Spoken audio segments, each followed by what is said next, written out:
Hello everyone. आज का जो हमारा टॉपिक है वो है आधुनिक भारत का इतिहास।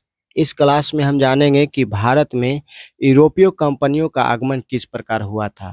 तो चलिए जानते हैं कि भारत में यूरोपीय कंपनियों का आगमन किस प्रकार हुआ था। तो देखिए, प्राचीन समय में भारत को सोने का चिड़िया कहा जाता था और भारत को ये नाम कई वजहों से मिला हुआ था, क्योंकि उस दौर में भारत के राजाओं के पास काफ़ी धन और संपत्ति हुआ करती थी। तो वहीं भारत में गरम मसाले जैसे काली मिर्च, लाल मिर्च, अदरक, इलायची, हल्दी, दालचीनी, औषधियाँ, कपास, रेशम, नील, सोडा, चाय, सोना, लोहा इत्यादि काफ़ी ज़्यादा मात्रा में पाई जाती थी और इन चीज़ों को कई देशों के लोगों द्वारा खरीदा भी जाता था। इसके अलावा भारत की अर्थव्यवस्था की बात करें तो काफ़ी अच्छी हुआ करती थी। यानी हम कह सकते हैं कि उस समय सिर्फ भारत ही सुपर पावर देश था। भारत देश में व्यापार के मकसद से विदेशियों ने आकर भारत देश को धीरे-धीरे अपने कब्जे में कर लिया और भारत के सोने जैसा चिड़िया को लूटना शुरू कर दिया। परिणाम यह हुआ कि भारत देश की अर्थव्यवस्था काफ़ी नीचे गिर गई। तो चलिए किस प्रकार से भारत पर यूरोपीय कंपनियों का आगमन हुआ, ये जानते हैं।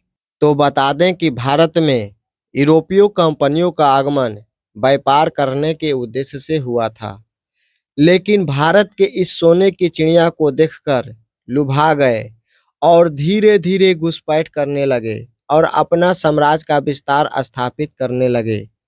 पूर्ण जागरण का अर्थ होता है फिर से जागना।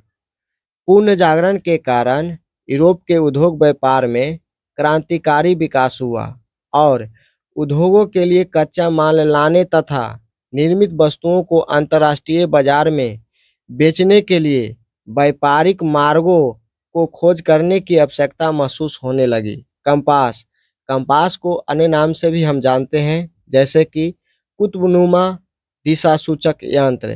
कंपास का ज्ञान यूरोप वालों को नहीं था, तो उन्होंने कंपास का ज्ञान अरबों से सीखा, क्योंकि अरब और भारत देश की व्यापारी पहले से ही चल रही थी। यूरोप में समुद्री मार्ग खोजने का अभियान चलाया जा रहा था। भौगोलिक खोजों में पुर्तगाल तथा स्पेन ने समुद्री के अभियान में कदम बढ़ाए। भारत मार्ग की खोज करने के लिए सबसे पहले बार्थोलोमियो डियाज, पहला पुर्तगाली, स्पेन से निकला और अफ्रीका के दक्षिणतम बिंदु उत्तमासा अंतरीप, जिसको केप ऑफ गुड होप के भी नाम से जाना जाता है, उत्तमासा अंतरीप पर 1487 ईस्वी में पहुंचा और पहुंचने के बाद उन्होंने देखा कि रे भाई, ये तो अंतिम रास्ता है, इसके बाद तो यहाँ पर जल ही जल है चारों ओर, जिसके कारण वह यहीं से वापस लौट गया।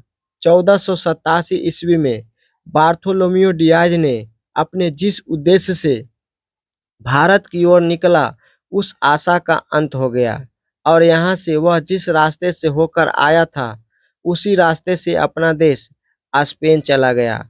समुद्री मार्ग की खोज के क्षेत्र में क्रिस्टोफर कोलंबस और वास्को डी गामा के नाम उल्लेखनीय है और इसके बारे में हम नेक्स्ट क्लास में बात करेंगे।